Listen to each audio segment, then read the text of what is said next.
You are listening to Where the River Begins, written by Patricia St. John, narrated by Kim Morton. A listener's note.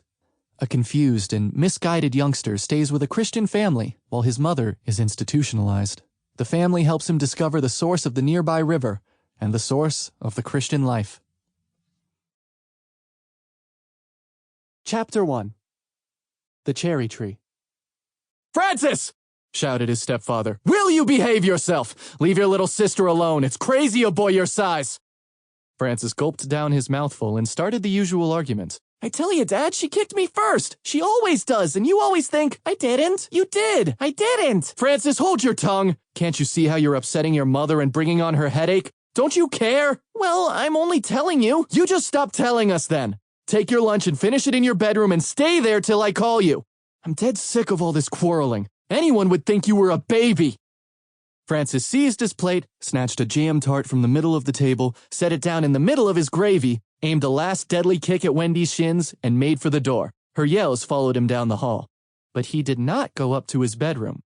He sneaked through the living room, stuffed his Star Wars comic down his jersey, and streaked out the back door into the yard. He must not walk in front of the kitchen window, where they were finishing lunch. So he tiptoed round the house and made a run for the hedge. Stooping low, he crept through the long grass behind the apple trees and reached the cherry tree at the very end of the yard in safety. Nobody quite knew who the cherry tree belonged to, for its roots were half in Francis's yard and half in old Mrs. Glengarry's next door. That imparted an exciting, trespassing sort of feeling to begin with. It was fun to peer over into other dangerous territory and pretend he must not be seen. Although Mrs. Glengarry had long ago noticed the dangling legs, and when Francis's sandal had once dropped into her lavender bushes, she had come out and handed it back. She rather liked the dangling legs. They reminded her of something she had lost many years ago.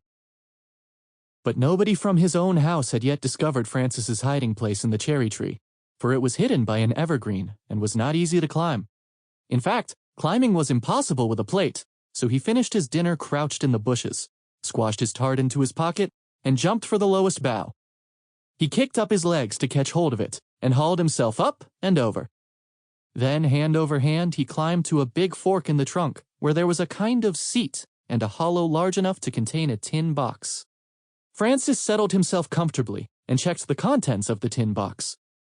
It was all there: 3 dinky cars, 50 football cards, and a bag of mints. He ate up the crumbs of his tart and started to think over his position. He did not mind being sent away from the table. Sample complete. Ready to continue?